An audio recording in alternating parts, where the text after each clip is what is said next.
गरीब बहू का जादुई घास का एसी। एक छोटे से गांव में सरिता अपनी बहू और अपने गरीब परिवार के साथ रह रही थी। बेटा, आज हमें ये रात को सारा काम खत्म करना होगा, कल ये सारा ऑर्डर का सामान जाएगा। माँ, मैं तो कोशिश कर ही रहा था लेकिन घास ही खत्म हो गई। अब आप ही बताओ ना, मैं क्या करूँ? हमारे पास और कोई चारा नहीं है, हमें जंगल से और घास काट कर लानी होगी। इस समय जंगल में जाने का फायदा नहीं है, कभी भी कुछ भी हो सकता है। जंगली जानवर रात के समय ही बाहर निकलते हैं। अजय बिल्कुल सही कह रहा है बहू।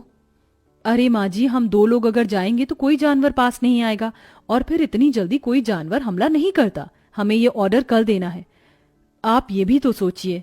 लेकिन बहू। माँ जी, आप चिंता मत कीजिए, कुछ नहीं होगा। बस आप बच्चों के पास ही रहना और उनका ख्याल रखना। अगर ये ऑर्डर नहीं गया तो बच्चों के लिए हम गर्मी से बचने के लिए कूलर भी नहीं खरीद पाएंगे। सरिता की बहू भाविका और उसका बेटा, वो तीनों घास से पंखे कूलर बनाने का काम किया करते थे, इसलिए उन्हें घास की जरूरत पड़ती थी। वह आधी रात के समय जंगल में जाते हैं। भाविका, जरा से भी हलचल हुई तो मुझे बता देना, कभी भी कुछ भी हो सकता है। ठीक है जी, मैं आपको बता दूंगी। अजय और भाविका दोनों ही जंगल में घास काट रहे होते हैं, तब उन्हें झाड़ियों से आवाज आने लगती है। क्या तुमने भी वहां से कोई आवाज सुनी है? हाँ जी, मैंने भी सुनी है। मैंने तुम्हें कहा था ना, इस समय आना ठीक नहीं है। चलो देखते हैं उधर क्या है। भाविका और अजय झाड़ियों के पास जैसे ही जाते हैं, उन झाड़ियों के पीछे से एक आदमखोर भेड़िया निकलता है। भाविका, भागो यहाँ से, यहाँ पर तो बहुत खतरनाक भेड़िया है। अजय और भाविका दोनों अपनी जान बचाकर भागने लगते हैं। अजय, अब हम लोग क्या करें? कहीं भेड़िए ने हमें खा लिया तो? रुकना मत, बस भागती जाओ। भागते भागते वो दोनों जंगल से किसी तरह बाहर निकल आते हैं और भेड़िया उनका पीछा छोड़ देता है। जान बची तो लाखों पाए, लौट के बुद्धू घर को आए। रास्ते में चलते हुए आधी रात के समय उन्हें गांव के एक कूड़े के ढेर के पास एसी पड़ा हुआ नजर आता है। अरे देखो जी, यहाँ पर एसी पड़ा है। अरे पता नहीं किसका होगा, चलो यहाँ से चलते हैं। मुझे लगता है किसी ने ऐसे ही डाल दिया होगा। मैं तो कहती हूँ इसे लेकर चलते हैं। भाविका अजय को एसी ले जाने के लिए मना लेती है, जिसके बाद वो दोनों उस एसी को घर ले आते हैं। तुम दोनों तो घास लेने गए थे, ये क्या लेकर आ गए हो? ये हमें रास्ते में पड़ा मिला। जब हम कूलर पंखे बना लेते हैं तो एसी भी बना सकते हैं। इस खराब एसी को छोड़ो और ये बताओ, क्या तुम घास लेकर आई हो? सरिता के ये बोलने के बाद जंगल की दुर्घटना के बारे में दोनों बताते हैं, जिसे सुनकर सरिता हैरान रह जाती है। अच्छा, इसका मतलब बहुत बड़ी मुसीबत से बचकर आए हो तुम दोनों, और साथ में ये कचरा उठाकर ले आए। वह तीनों बहुत ज्यादा परेशान हो जाते हैं। कल का ऑर्डर पूरा करने के बाद उन्हें कुछ पैसे मिल जाते, लेकिन घास न होने की वजह से उनका ऑर्डर पूरा नहीं हो पाता और वह ऑर्डर कैंसिल हो जाता है। अगले दिन उनके टूटे फूटे घर के अंदर धूप की किरणें आने लगती हैं, जिससे बहुत ज्यादा गर्मी हो जाती है। हे भगवान, कितनी गर्मी लग रही है, घर में पंखा भी नहीं चल रहा है। मुझे भी बहुत गर्मी लग रही है। पिताजी पिताजी, हमें बहुत गर्मी लग रही है, हमारे घर में एक पंखा भी ठीक से नहीं चलता। बेटा, थोड़ा सा सब्र रखो, कुछ दिनों में मेरे पैसे मुझे मिल जाएंगे, तो मैं घर के अंदर एक अच्छा सा पंखा लगवा दूंगा। हमारा वो ऑर्डर तो कैंसिल हो गया, लेकिन सुबह में घास ले आई थी मैं। चलिए गांव वालों के कूलर और पंखे में घास लगा देते हैं, उससे कुछ तो पैसे आएंगे। हाँ, तुमने सही कहा। भाविका और अजय दोनों मिलकर पुराने कूलरों के अंदर घास लगा रहे होते हैं, और यहाँ घर में राजू दिशा गर्मी से परेशान हो रहे होते हैं। काश कि हमारे घर में भी कोई एसी होता। तभी दिशा की नजर उसके पिता के लाए हुए एसी के ऊपर पड़ती है। अरे राजू, जरा इसे देखो, लगता है पिताजी हमारे लिए एसी लेकर आए हैं, पर उन्होंने ये एसी अभी तक क्यों नहीं लगाया? क्योंकि ये एसी खराब है, बस इसीलिए। कल रात तुम्हारे माता पिता को यह कूड़े करकट में मिला था। ये सुनने के बाद राजू इस बात से तो खुश होता है कि उसके पिताजी पुराना ही सही, कम से कम एक एसी तो घर पर लेकर आए। कुछ देर बाद वह अपने दोस्तों के पास खेलने चला जाता है।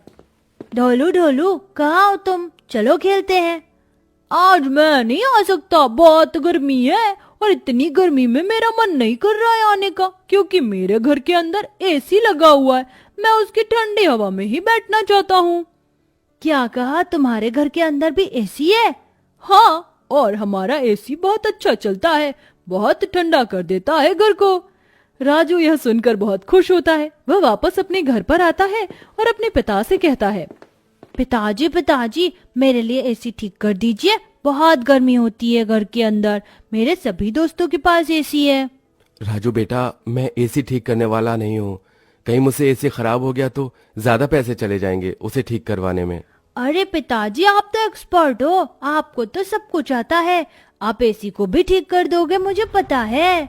राजू के कहने पर अजय एसी को ठीक करने की कोशिश करता है। अजय को लगता है कि उसके ठीक करने पर एसी ठीक हो गया होगा, लेकिन एसी ऑन होते ही उसके अंदर से धुआं निकलने लगता है। ये क्या हो गया, लगता है ये एसी खराब है, फेंक दो इस एसी को।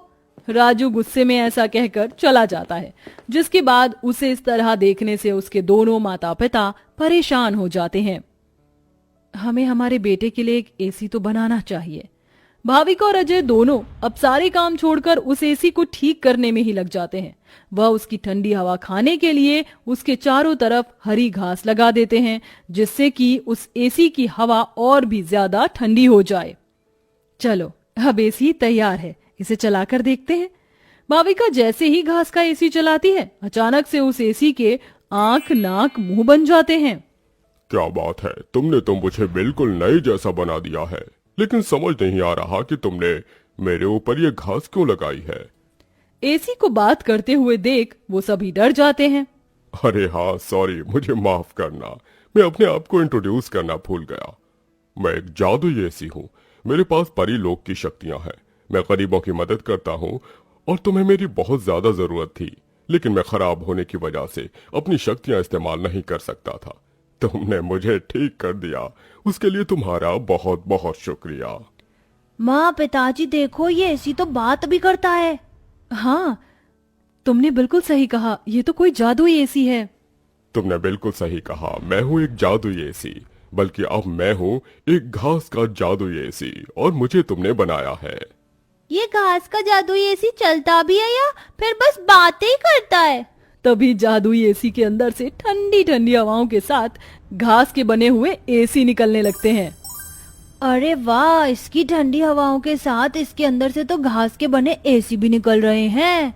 यही तो मेरा जादुई कमाल है, मेरी ठंडी हवाओं के साथ तुम्हें घास का एसी भी मिलेंगे। ये तो सोने पर सुहागा हो गया। ऐसा जादुई एसी मैंने कभी नहीं देखा। अब उनके पास इतने सारे घास के एसी हो गए थे जिन्हें वह देखकर सोच में पड़ जाते हैं। आजकल बाजार में एसी बहुत महंगा मिलता है, हम घास के बने हुए सस्ते एसी बेचकर पैसे कमा सकते हैं।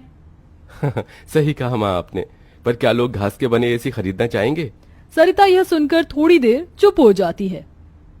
हमें पहले एसी बेचकर देखना चाहिए। इस तरह भाविका और अजय दोनों मिलकर बाजार में घास के बने एसी बेचने के लिए चले जाते हैं, जहां घास के बने एसी देखकर सभी लोग हैरान रह जाते हैं। एसी तो बहुत देखे, लेकिन ऐसा एसी नहीं देखा, ये तो बहुत अलग है। घास से बने एसी मैं भी खरीदना चाहूंगी। कितने का है एक? ज्यादा नहीं, मात्र 1000 रुपए का है। आजकल एसी 30-40 हजार तक मिलते हैं और तुम इतने सस्ते में बिल्कुल कौड़ियों के भाव बेच रहे हो। चलो मुझे एक दे दो। कोमोलिका के खरीदने के बाद वहां और भी लोग उन दोनों से एसी खरीदते हैं। इसी के चलते उनकी अच्छी खासी बिक्री हो जाती है और सारे एसी बिक जाते हैं।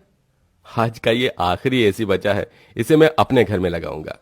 अजय घास का एक एसी अपने घर में भी लगा देता है और घास के जादुई एसी का इस्तेमाल वो बस तभी करता है जब उसे एसी बेचने के लिए पैसे चाहिए होते हैं। जादुई घास के एसी, अपनी ठंडी ठंडी हवाएं दो, जिससे मुझे तुम्हारे जादुई घास के एसी मिले। अजय के इतना बोलते ही जादुई घास के एसी के अंदर से ठंडी ठंडी हवाओं के साथ घास के बने एसी निकल आते हैं। इस तरह धीरे धीरे अजय अपना घास के बने एसी का बहुत बड़ा बिजनेस खोल लेता है और धीरे धीरे उसकी सारी परेशानियां खत्म हो जाती हैं। अब वह गरीब परिवार खुशी खुशी रहने लगता है।